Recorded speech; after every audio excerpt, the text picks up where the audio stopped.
Boa noite, irmãos. Que a paz do Senhor Jesus esteja com todos. E que a paz do Senhor Jesus esteja com você que nos acompanha pela internet.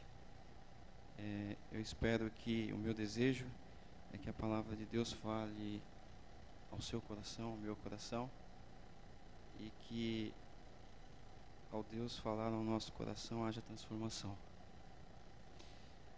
O Adilson falou, vamos fazer o nosso mês, um mês de testemunho. E sábado nós tivemos um bom testemunho, né, de uma pessoa que se entregou a Cristo e está vivendo uma vida transformada. Domingo nós tivemos mais um testemunho. Era para eu convidar alguém para pregar, mas o tempo foi passando e quando vê, o Adilson falou, o dia é teu. Mas na última quarta-feira que eu preguei aqui, eu trouxe uma meditação sobre aquela história do machado, né, que caiu na água e tal. E essa história ela é interessante, porque quando o profeta pergunta ao jovem aonde foi que caiu, ele teve que se lembrar, ele teve que mostrar onde foi que caiu. E eu uso esse pensamento, irmãos, é interessante. Nós precisamos testemunhar do que Cristo tem feito na nossa vida, do que Ele fez, do que Ele faz. Então, às vezes, nós precisamos voltar, não é? Quando estamos enfrentando lutas, dificuldades, até mesmo dúvidas, né? Estamos vacilando na fé, é importante nós voltarmos, não é? Para aquele momento onde nós encontramos com Cristo, conhecemos a Cristo, como foi que Ele nos resgatou, não é? Como foi que tudo começou. É importante, isso fortalece, traz força, ânimo, não é? E a Bíblia ela é cheia de histórias, de experiência, de testemunho precioso. E eu peguei 2 versos de Atos capítulo 8, versículo 26 e 27. É uma história bastante conhecida, a história do eunuco, não é? E por que eu trouxe essa história? Eu gostaria de meditar em tirar algumas poucas palavras desta história para a nossa meditação. Porque essa história ela também retrata a história da minha família. Os versos 26 e 27, eu vou ver se eu consigo enxergar aqui. Eu deixei o companheiro, que depois de 25 anos fica difícil, né? Vamos lá, acho que dá para ler. Diz assim o versículo 26 do capítulo 8 de Atos. Um anjo do Senhor falou a Filipe dizendo, dispõe-te e vai ao lado do sul, no caminho que desce de Jerusalém a Gaza. Este se acha deserto. Ele se levantou e foi. E eis que um etíope, eunuco, alto oficial de Candace, rainha dos etíopes, o qual era superintendente de todo o seu tesouro, que viera adorar em Jerusalém. Pode deixar, dá para... Obrigado.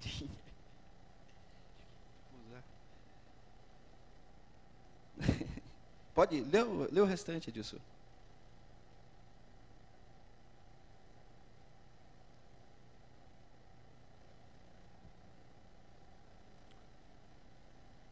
Estava de volta e, assentado no seu carro, vinha lendo o profeta Isaías.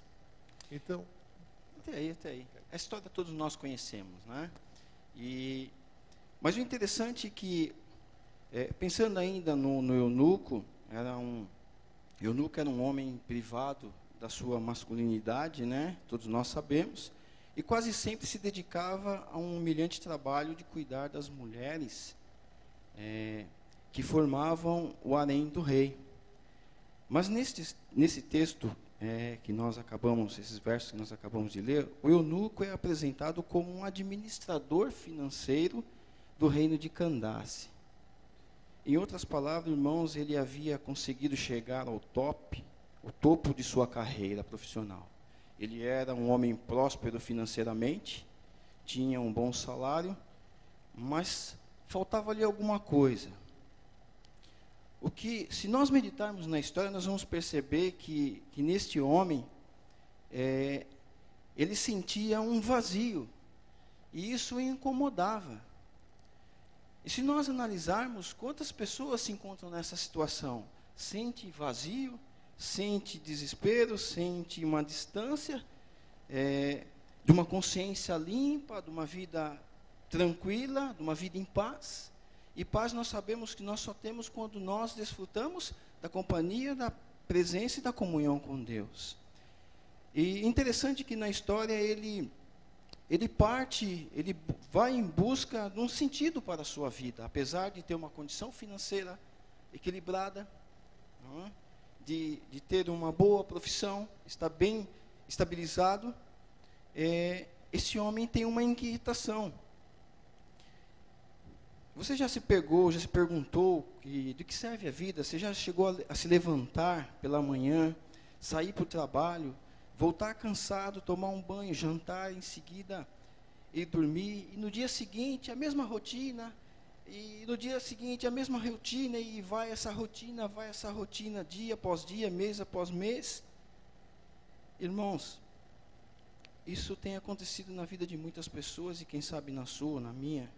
E quando o ser humano se sente vazio como este homem, ele vai à procura de qualquer lugar. Ele vai em busca de solução para o seu problema, para a sua inquietação. E é interessante, irmãos, que a minha família passava por isso.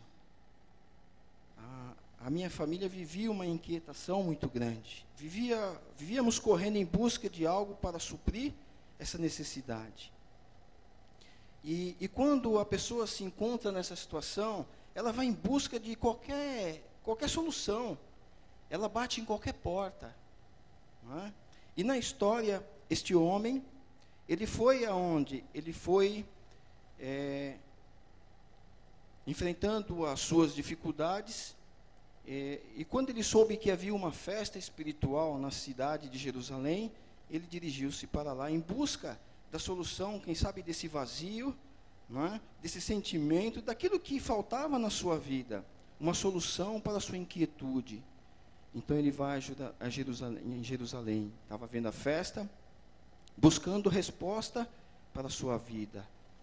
Irmãos, e naquele momento a igreja, ela estava assim, perdida e confusa em meio a tantos detalhes da religião judaica. Se você meditar na história, você vai perceber todos esses pormenores que eu estou colocando aqui. E seus integrantes se preocupavam somente com as formalidades, os detalhes do sacrifício dos animais, das ofertas, das cerimônias, que ocupavam tanta atenção, que eles haviam perdido de vista a essência de tudo aquilo, que era Cristo, o Cordeiro de Deus. E este homem, irmãos, talvez angustiado, triste, dispôs-se a subir a Jerusalém para ver, ouvir, tentar entender, encontrar um significado para a sua vida, mas infelizmente não encontrou nada. Então ele sai de lá e volta para a sua terra sentindo o mesmo vazio. Sabe, irmãos, a igreja ela tem que ter um comportamento onde consiga enxergar as pessoas que aqui entram, saciar a busca, a procura, e nós temos que tomar cuidado e ter atenção para essas coisas, darmos atenção às pessoas que aqui entram, não é? Em busca de alguma coisa, em busca de algo para suprir uma necessidade. E é interessante nessa história que eu vejo a graça mais pura e genuína nessa história, porque se vocês analisarem a história, o anjo do Senhor, ele então vai até Filipe e pede a Filipe que vai à procura desse homem no deserto, né? Porque já estava calmo na descida da festa. E eu vejo o interesse de Deus pelo ser humano. Deus está sempre em busca do ser humano, não importa a cor, não importa a idade, não importa a sua situação financeira, não importa a sua cultura. Deus está preocupado em saciar o coração, estar presente na vida de todo ser humano. Deus está preocupado em transformar, em ser amigo de cada pessoa. E por isso, irmãos, a graça de Deus ela é essa. Deus está sempre em busca do homem. Deus está sempre providenciando meios para alcançar o ser humano. Se nós analisarmos outras histórias na Bíblia, Deus usou tantos métodos para alcançar o ser humano, né? E nesse aqui ele envia a Filipe, vai lá, vai procurar. Tem um jovem assim, assim, assim. Ele vai estar lendo o livro do profeta Isaías. Interessante que ele já estava lendo o que? A palavra de Deus. Ele estava buscando, mas acontece que ele não estava entendendo, não conseguia compreender. E por isso Deus envia este homem. E esse é o contexto desta história. Por isso, irmãos, nós precisamos estar preparados para quando Deus, assim, pedir, ó, vai a tal lugar, vai auxiliar tal pessoa, né? Como a irmã Helenice está auxiliando esta senhora, né? Essa jovem senhora. Essa é a nossa responsabilidade. E Filipe estava preparado para isso. O anjo disse, vai, e ele foi. Não é? E essa é a essência do Evangelho. E nós sabemos o final da história, né? Então, Filipe chega, se assenta com ele ali, né? E ele está, o que você está lendo? Capítulo 53 de Isaías, né? Que fala sobre o Messias, o Salvador. Só que ele não estava entendendo nada, então ali Filipe, né, dá alguns estudos bíblicos para ele, né? E qual foi a resposta deste etíope? Ele responde à graça de Cristo. Deus fez de tudo para encontrá-lo, né? Sempre trilhando o caminho com este etíope. E ele toma uma decisão ali, ao receber as instruções de Filipe. Ele decide para o lado de Cristo. Então ele diz para Filipe, aqui tem água, o que impede de ser batizado? Então ele é batizado. Essa é uma história de graça, é uma história de vitória. Deus, irmãos, faz milagres. E às vezes tem pessoas que acham o contexto de milagre só quando há a doença, a enfermidade, a cura. Não, mas tem pessoas, irmãos, que não têm doença física, mas sofre pela distância, pelo vazio que sente. Nós sabemos que todo ser humano tem um espaço no coração, não é? E quando não tem Deus, ele sente esse vazio. E assim, irmãos, era a minha família. O meu pai, ele sempre esteve em busca de encontrar uma verdade. O meu pai sempre foi um homem bastante religioso. E minha família, minha família sempre foi católica, né? Essa era a religião. Mas acontece, irmãos, que a minha família, meu pai, nós íamos para todas as programações que a igreja oferecia, procissão, celebrar o santo tal, nós participávamos de tudo, éramos frequentes nessas comemorações na igreja. Acontece, irmãos, que eu não sei se vocês vão concordar que quase todos os católicos, meu pai estava em busca de verdade, meu pai queria encontrar respostas para algumas inquietações. E parece-me que quase todo católico, ele também frequenta o espiritismo. Se vocês fizerem uma análise, vocês vão perceber isso. E meu pai, em busca de respostas, ele passou a frequentar o espiritismo. Então toda a família começa a acompanhar, né? Eu era pequeno, 5, 6 anos de idade. Eu confesso para vocês, irmãos, que meu pai passou a frequentar o candomblé. E eu detestava, como a nossa irmã falou aqui sábado. Eu chorava, eu não conseguia entender, eu me sentia mal. E era uma briga tremenda. Todo sábado à noite, meu pai e minha mãe juntavam todos os filhos e nós íamos para o centro. Lá eu tinha que receber o passe, lá eu tinha que receber aquelas bafuradas de fumaça do charuto, aquela coisa toda. Então eu detestava aquilo eu não me sentia bem, não é? Mas eu era obrigado a ir. E a minha família ficou por um bom tempo frequentando a igreja católica e frequentando o espiritismo. Nesse período, esse era o nosso contexto espiritual. E nesse período, a minha irmã, a minha irmã mais velha, ela, como eles fazem lá no centro, a minha irmã fez cabeça, como eles falam, né? Minha irmã ficou 7 dias e 7 noites deitada numa cama de prego, e rasparam a cabeça, espargiram sangue de animal, aquele ritual todo, e ela recebia espíritos, aquela coisa toda, né? E ficou um bom tempo nessa vida. Acontece que depois ela abandonou e os problemas começaram a aumentar em casa. E essa minha irmã, ela se tornou uma pessoa endemoniada. E meu pai começou a correr para vários lugares para tentar solucionar essa situação e tal, em outras inquietações, não é? Mas não se conseguia solução. Eu falo para vocês, irmãos, que ter uma pessoa endemoniada dentro de casa é a pior coisa que tem dentro de uma família. Nós lidávamos com um demônio ali praticamente quase que dia e noite. Nós não tínhamos conhecimento da verdade. Nós não tínhamos conhecimento de Deus. Esse conhecimento que nós tínhamos é algo superficial. Convivemos com essa situação por anos e anos. Mas, dando um tempo nessa questão espiritual que nós vivíamos, eu fui crescendo, né? Me tornei jovem. E como eu nunca gostava dessas coisas de frequentar o espiritismo, uma coisa interessante que acontecia, algumas noites esse trabalho era feito em casa, na casa dos frequentados, de quem frequentava lá a sede. E meu pai permitia, algumas noites era feito esse trabalho em casa.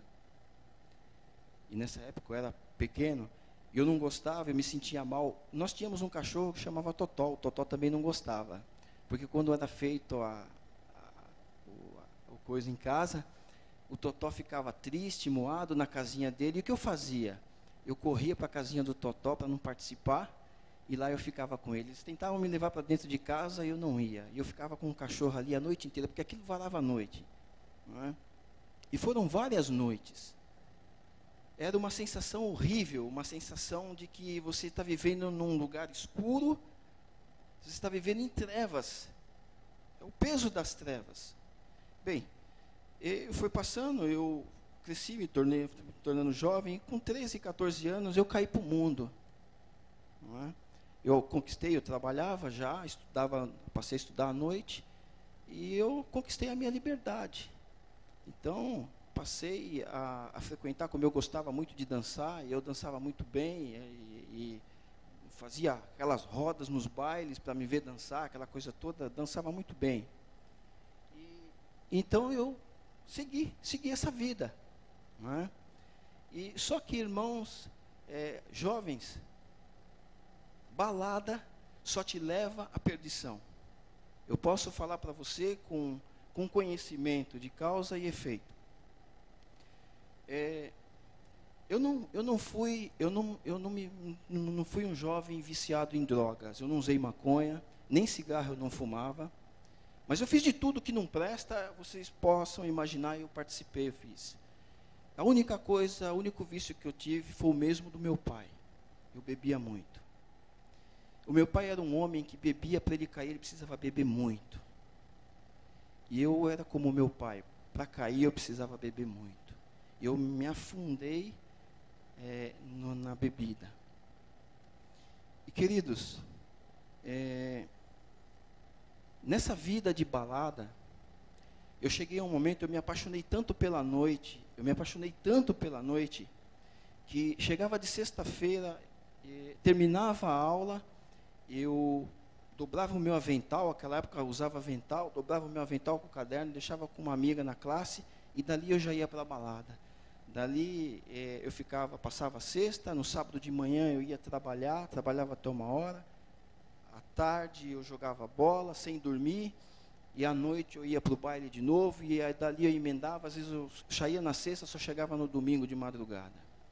Então essa era a minha vida, eu acabei com a vida da minha mãe.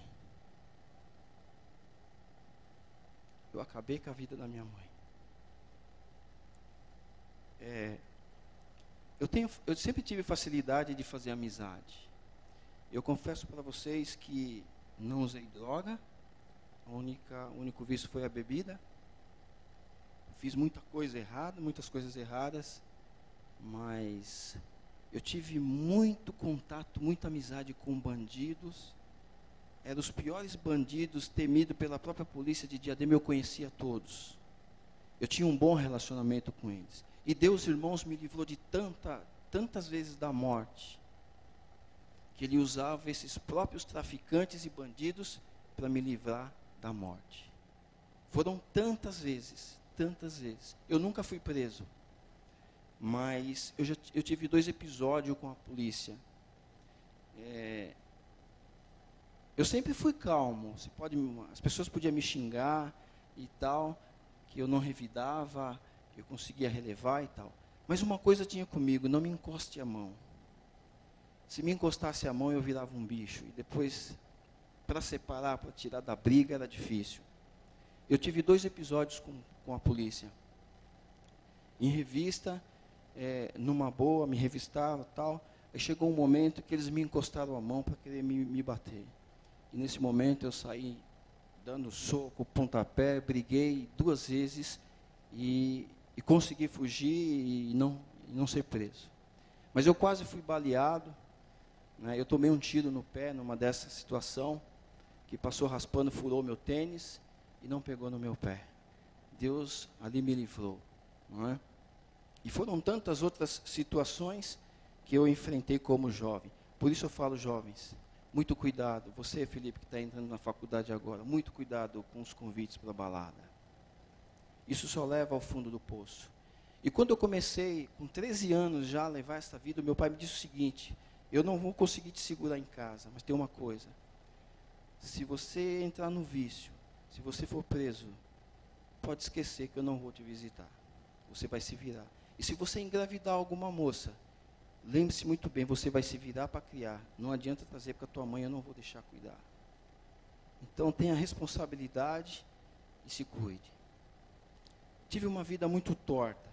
Mas, irmãos, uma coisa me doía no coração.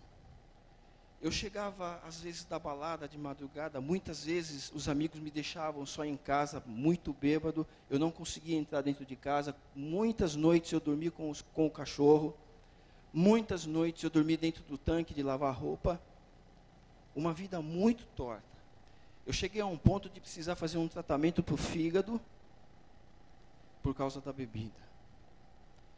E eu me lembro que nessa vida, nessa maluquice toda, eu chegava em casa, a minha mãe, ela não dormia. Eu acabava discutindo com ela. Ela vinha, eu deixei um lanche para você. Você quer que eu prepare comida? Você quer que eu coloque comida no prato? Que tal o lanche? E aquilo me irritava, não é? E eu acabava discutindo com a minha mãe.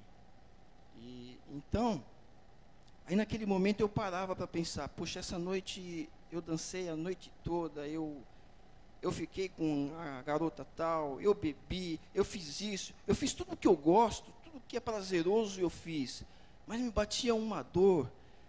Aquele momento era triste, eu sentia um vazio, eu me sentia no fundo do poço, era uma situação terrível, era um sentimento horrível. E era isso que eu acho que esse etíope sentia, quando ele estava buscando algo a mais para a sua vida. Quantas pessoas se encontram nessa situação? Não é? E aquilo, irmãos, doía. Mas em todo esse período, quando eu estava chegando, andando na balada, nessa vida, tinha uma voz que me atormentava. Eu tinha uma coisa, eu ia aos domingos, quando eu conseguia, eu ia aos domingos à missa. Eu assistia à missa de vez em quando. Mas tinha uma coisa, uma voz que me atormentava. E eu discutia com essa voz. E ela falava, aquela vozinha na cabeça: você precisa parar. Você precisa mudar de vida. Não é esse o caminho. Mas aquilo era constante, essa voz direto no meu ouvido, essa voz me atormentava. E eu tomei uma decisão, uma vez eu vou fazer a primeira comunhão. Aí eu sentei, conversei com o padre e tal, em busca de alguma coisa, mas eu não conseguia encontrar nada para aliviar esse sentimento e encontrar força para parar com essa vida. E passando o tempo, eu fiz uma cirurgia, precisei fazer uma cirurgia muito simples. Eu extraí um olho de peixe que eu tinha no pé e me incomodava. E o médico falou, olha, essa é uma cirurgia simples, né? 2 meses você vai estar curado. Foi aí, irmãos, que começou a haver uma mudança, as coisas, Deus começou a atuar de uma forma diferente, tanto na minha vida como na minha família. Mas antes disso, o meu pai ele foi acidentado. Houve um assalto, né, nas Casas Bahia, no centro de Diadema, e meu pai estava indo trabalhar na hora do almoço. Uma bala perdida atingiu, não é?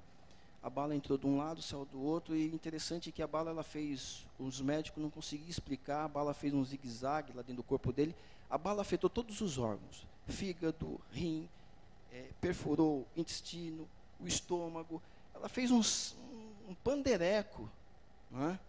E quando os médicos operaram meu pai, eles disseram o seguinte para nós, olha, vocês sabem rezar? Se vocês sabem rezar, rezem, porque nós já fizemos o que tinha que fazer. Aqui é só aquele ali em cima que pode levar ele de volta para vocês com vida. E meu pai, ele ficou 30 dias, ele fez 2 cirurgias. E meu pai recebeu algumas visitas lá no hospital de alguns crentes da igreja pentecostal. Oraram muito pelo meu pai. E graças a Deus, meu pai conseguiu se recuperar, voltou para casa. E a partir daí, o meu pai, recebendo visita desses evangélicos, o meu pai tomou a decisão e meu pai foi batizado na igreja pentecostal. Meu pai se tornou um homem feliz novamente, mas ele continuava em busca de algo a mais. Ele continuava buscando alguma coisa que faltava. Então, aí nesse período que eu fiz essa cirurgia, o médico disse, no máximo 2 meses, você vai estar curado. Tá, tranquilo? Aí eu pensei, 2 meses eu acho que eu consigo aguentar ficar à noite em casa de fim de semana. Angústia. À noite, podia chover, cair tempestade que eu não ficava em casa, eu ia para a balada. Irmãos, acontece que as coisas modificaram. Passou 2 meses, eu não sarava. A cirurgia foi um buraco muito grande, não podia fazer enxerto, foi cauterizado. Então tinha que deixar cicatrizar, não é? Passou 2 meses, nada, 3 meses, nada, 4 meses, nada, 5 meses, nada, e o médico começou a ficar preocupado. Falou, não reage, o que está acontecendo? E eu preso, de fim de semana em casa. E não podia mais trabalhar, não estava trabalhando, nem estudando. Irmãos, eu comecei a ficar desesperado. O médico, eu estava desempregado, eu tinha sido mandado embora antes de fazer a cirurgia, eu recebi 3 anos e meio de indenização, e eu gastei 3 anos e meio de indenização com tratamento. E o negócio não sarava, ia ficando pior e tal, o tempo passando. Eu sei que, resumindo, irmãos, eu levei 11 meses para sarar. 11 meses dentro de casa de fim de semana. Que angústia, que dor. Acontece, irmãos, que nesse meio tempo eu fiz promessa para santo disso, santo daquilo, e os médicos falavam assim, olha, eu não tenho mais o que te dar. Todo o medicamento que para isso já foi dado, você já tomou, já usou, está usando, e não reage. Aí ele falou assim, vamos fazer um remédio lá na Viado de Ouro, aquela farmácia que tinha em São Paulo. Fiz um remédio caríssimo com bálsamo, colocamos e tal, diminuiu um pouco, cicatrizou um pouquinho só, e dali não avançou mais. Eu sei, irmãos, que tanta promessa disso, tanta promessa daquilo. Chegou uma noite, eu chamei meus amigos, falei, vocês vão para onde um sábado à tarde? Vocês vão para onde hoje? Eu estava tão angustiado, estava tão naquela situação que não sarava e não ficava bom. Eu falei para eles, olha, nós vamos num baile e tal, nós vamos para tal lugar. Eu falei, olha, passa aqui que eu estou indo com vocês. Eu cortei um tênis amarrava, coloquei só no calcanhar, fiz o curativo, e assim eu fui para o baile, pisando no calcanhar. E eu falei para minha mãe, não me espere, porque eu vou chegar em casa carregado. Eu vou à forra essa noite, eu vou beber a noite inteira. E aí começamos a brigar. Eu falei, mãe, não adianta. Você está tomando antibiótico? Não adianta. Eu vou sair, eu vou para a festa e vou voltar bêbado. Vou tomar tudo. E assim foi. Passei a noite com os amigos, eu tomei todas, saímos da festa, fomos a uma boate, da boate ali eu já não enxergava mais nada, eles me levaram para casa. Eu falei, eu não saro mesmo, então eu não vou deixar de fazer aquilo que eu gosto. Sabe, irmãos, eu estava totalmente perdido, totalmente sem noção. E é assim quando uma pessoa está distante, não conhece a Deus, está distante de Deus, essa é a atitude, desespero.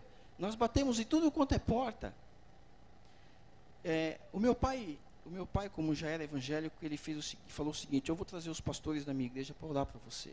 Você aceita? Eu falei, aceito, eu estou aceitando qualquer coisa, né, desde que resolva o meu problema, que eu sare. Meu pai trouxe os pastores, eles foram algumas vezes em casa, oraram por mim e falaram o seguinte, olha, fizeram um trabalho para você e tal,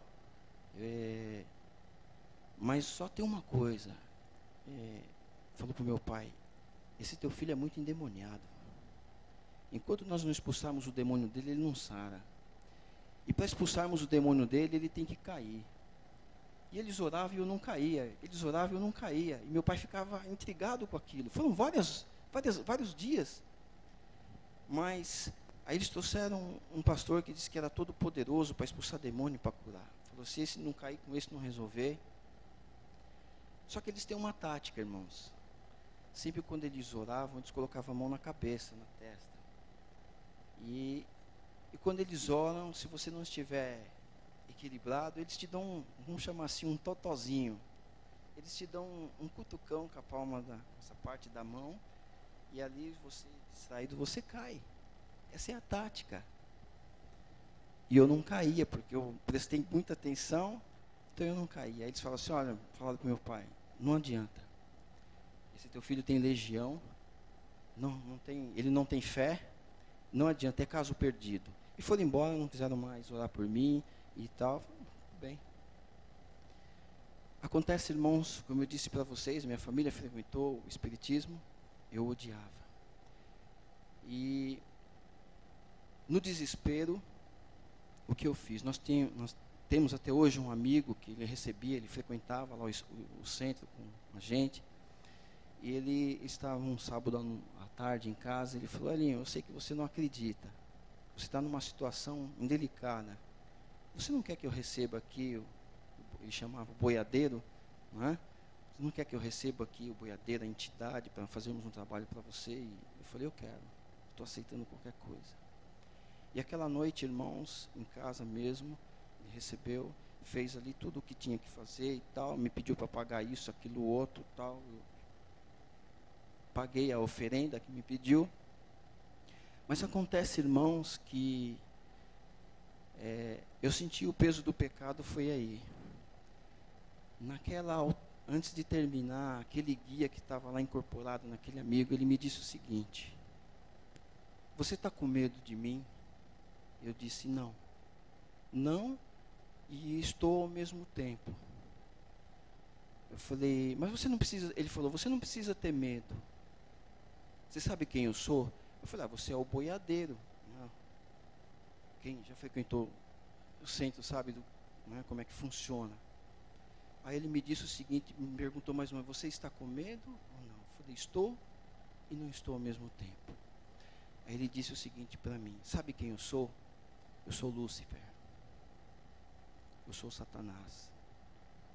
Mas você não precisa ter medo, porque eu também faço cura, eu também faço milagre. E em 3 dias você vai estar curado. você me paga a oferenda e tal, tal, tal. No terceiro dia, você vai estar curado. Sabe, irmãos, acabou tudo aquilo. Aquele restante de noite eu não consegui dormir. Parecia que a laje da sala de casa estava desabando na minha cabeça. Eu não sabia que sentimento eu estava tendo, porque era uma sensação horrível, porque eu senti o peso do pecado. Eu disse, eu traí um Deus que eu não conheço, mas eu sei que existe um Deus e eu traí esse Deus. Eu permiti que Satanás tocasse na minha carne. No domingo de manhã, sem dormir, eu amarrei meu tênis, aquele pedaço de tênis, e eu fui na missa. Lá, irmãos, eu chorei amargamente. O peso do pecado, uma dor terrível que eu sentia no coração, por ter permitido que o diabo colocasse a mão em mim. Mas eu estava desesperado, eu queria cura. E ali eu chorei e disse o seguinte: Senhor, eu não te conheço. Eu te conheço assim como o Padre fala, lá em São Mateus, lá em São Lucas, no Evangelho de João. É assim que eu te conheço. Se o Senhor existe, eu reconheço que eu cometi um erro, eu cometi um pecado muito grande. Mas se for da tua vontade, que esse milagre aconteça. Mas se não for, que eu volte a estaca zero. Eu não quero então ser curado por esse ser. Eu errei. Quando deu o terceiro dia, a minha irmã veio olhar. Minha mãe fazia curativo um dia sim, um dia não. Eu não deixei ela fazer curativo. No terceiro dia, aquilo estourou. Eu precisei correr para o hospital, porque aquilo estava tudo infeccionado. E lá eles fizeram uma limpeza. Aquele buraco, aquela cirurgia voltou a estaca zero, desde o dia que eu tinha, como no primeiro dia após a cirurgia. Os médicos falaram, olha, eu não sei mais o que fazer com você. E passaram-se os dias, a situação foi piorando. Eu cheguei a um ponto, resumindo, que a minha mãe, ao fazer o curativo, o meu pé ele enchia de bolha.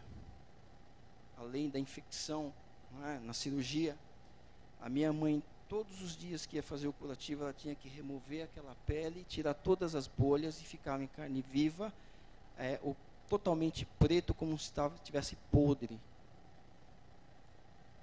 E era assim, e ficou desse jeito. E de um dia para o outro, aparecia bolha e tinha que remover. Voltei para o hospital, o médico falou, olha, eu fiz vários exames, naquele dia, e os médicos se reuniu a equipe médica, eles chegaram à seguinte conclusão: olha, você não tem nada, o teu sangue, o fígado, isso, aquilo outro, está tudo em perfeito estado. A única solução para você agora, não tem o que fazer, é amputar. Não tem mais o que fazer, é amputar. Mas acontece que o hospital estava cheio. Ele falou, olha, volta para sua casa, continua fazendo o curativo do jeito que está sendo feito, porque não temos como te internar, mas o seu caso não adianta, nós vamos ter que amputar. Fique lá, nós vamos entrar em contato com você, e quando surgir uma vaga, você volta e nós vamos ter que tomar esse procedimento. Irmãos, os dias foram passando e ainda bem que não recebia, a ligação do hospital. Aí acontece, irmãos, que o meu pai era pentecostal, meu pai era alfaiate, e ele tinha um amigo adventista, um senhor de quase 80 anos de idade, que soube que o meu pai havia sido batizado na igreja pentecostal, e ele quis visitar o meu pai, estudar com o meu pai. E acontece que eu estava ali no sofá de casa, já não podia naquela situação. E lembra da história de Filipe? Lembra o que foi que o anjo disse a Filipe? Vai ao deserto, a estrada está deserta. Lá vai ter um homem lendo. Vá ao encontro dele. Esse senhor chegou em casa procurando o meu pai não estava trabalhando. Então ele sentou ali comigo na sala. E ficamos conversando um pouco e ele me via vendo a situação, falou, o que foi? Eu contei para ele e tal. E ele falou, olha, ele abriu a Bíblia. Os pastores, quando foram orar por mim em casa, nenhum deles abriu a Bíblia, não me ensinaram, não me explicaram. Eu nunca tinha lido a Bíblia. Eles não me falaram nada, não abriram a palavra de Deus, não me falaram nada. E esse senhor, ele abriu a Bíblia e leu ali algumas histórias. E aí ele contou uma história sobre um pacto. Olha, fulano de tal fez um pacto com Deus. E aconteceu isso, aconteceu aquilo. Aí ele falou assim, por que você não faz um pacto com Deus? Eu falei, mas o que é isso? Como é que faz isso? Sabe que você faz uma oração e diz assim para Deus, Senhor, se o Senhor me curar, eu vou entregar minha vida para o Senhor. Vou abandonar minha vida de pecado. E eu quero te conhecer. Fala isso para Deus. Não é? Aí ele falou, vamos orar? Eu vou fazer uma oração para você. E enquanto eu faço oração, você pensa dessa forma. Eu falei, tá bom. Então ele fez uma oração ali. E eu disse a Deus, Senhor, se for a tua vontade, o Senhor me curar, eu vou entregar minha vida ao Senhor, vou abandonar essa vida de pecado. Não é? Eu vou abandonar essa vida. Acabou a oração, isso foi um sábado à tarde. A minha mãe fez o curativo. E eu falei, eu não vou ficar alguns dias. Eu falei, minha mãe, faça o curativo, eu vou ficar alguns dias sem fazer o curativo. E enquanto eu estava em casa, como eu frequentava, dançava muito, gostava muito de música, eu assistia um programa que passava no Canal 2, chamava Som Pop, que tocava as músicas que eu dançava. Então, chegava a noitinha de sábado, passava e eu assistia, eu e minha irmã. Irmãos, depois daquela oração, depois dessa decisão que eu tomei ali, a minha irmã chegou e falou, Alinho, está na hora do Som Pop, vou ligar a TV. Eu falei para ela, não precisa ligar porque eu não quero assistir. Mas por quê? Porque a partir de hoje, eu não quero mais assistir isso. A partir de hoje, eu quero abandonar isso. A minha irmã falou assim, nossa, você realmente perdeu o juízo, você está totalmente deturpado, eu não acredito que estou ouvindo isso. Pode acreditar. Sabe, irmãos, no terceiro dia, a minha mãe veio fazer o curativo, eu não olhava mais para o meu pé. No terceiro dia, a minha mãe veio fazer o curativo.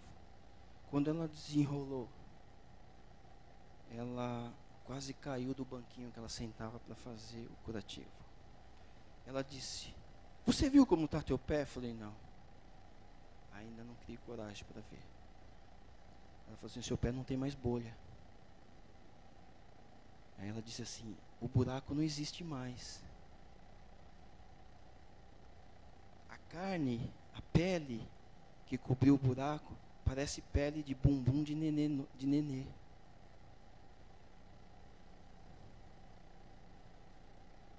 Aí, irmão, no sábado seguinte, aquele senhor voltou em casa. Eu disse para ele, eu quero estudar a Bíblia. Eu quero conhecer esse Deus que realizou esse milagre na minha vida. Só que eu disse para Deus o seguinte, eu quero te conhecer. Eu não sei qual é a religião. Eu não sei qual é o caminho. Mas eu quero seguir um caminho verdadeiro. Eu não quero ser enganado. Eu comecei a estudar a Bíblia. Eu comecei a receber visita de outros evangélicos. Estudei a Bíblia com vários. Inclusive, irmãos, quando eu sarei, que eu chamei meus amigos de baile, sentei na mesa de sinuca, onde nós nos reuníamos, chamei todos, e disse o seguinte para eles. Eles me chamavam de Cabo Hélio, era meu apelido. Eu disse o seguinte: hoje o Cabo Hélio morreu. Eu estou tomando um rumo na minha vida. Eu vou ser um cristão. Eu tomei uma decisão ao lado de Cristo e não vou mais para baile. A minha vida vai ser uma vida diferente. Eu disse o seguinte para eles: eu gostaria que vocês me seguissem. Eu sei que vai ser difícil, mas eu sempre amei vocês. Vocês são grandes amigos, considero vocês como irmãos. Mas a partir de hoje eu passo a amá-los mais ainda. Eu desejo o melhor, tudo de bom para vocês. Que vocês conheçam o que eu estou conhecendo agora. Sabe aquela minha irmã endemoniada? O meu pai sofreu muito. Eu já estou terminando, irmãos. O meu pai sofreu muito em busca ainda da verdade. O meu pai frequentava uma igreja que dizia o seguinte para ele. Meu pai, ele foi muito, como é que se fala? Rejeitado na onde ele estava. Sabe por quê? Porque o meu pai não tinha sido batizado com dom de língua. Então meu pai era tratado como um inferior, um irmão inferior. E isso machucava porque ele buscava e não conseguia. E eles falavam: sabe, irmãozinho, você precisa se converter. Aí meu pai ficava intrigado com isso. E quando nós passamos a conhecer melhor as Escrituras, começamos a estudar com ele, que nós mostramos para ele que a pessoa, quando toma a decisão ao lado de Cristo, ela já é batizada pelo Espírito Santo. Não é? Meu pai foi entendendo. E meu pai acabou entendendo o caminho da verdade. A minha mãe, nós lutamos muito com ela. Eu precisei dar um testemunho, irmãos, de muita transformação para que minha mãe tomasse a decisão. Porque no início a minha família não acreditava na minha conversão. Mesmo vendo tudo o que aconteceu. A minha mãe tomou a decisão, ela desceu à sepultura no Senhor.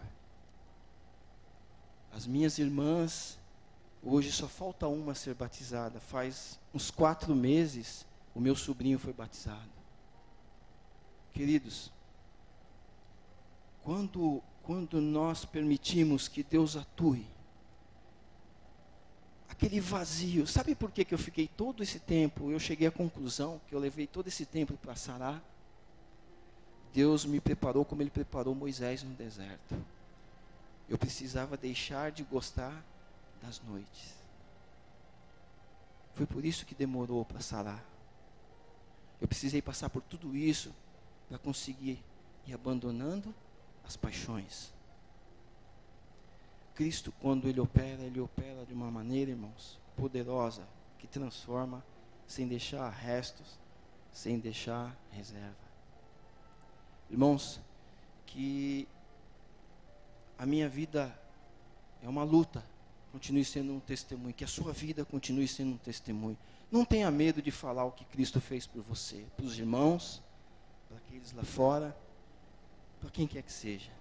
As pessoas precisam saber o que Cristo fez na nossa vida, para que elas também reconheçam que tem um Salvador, que só Ele pode preencher esse vazio, só Ele pode preencher essa dor, só Ele pode dar resposta para as nossas inquietudes.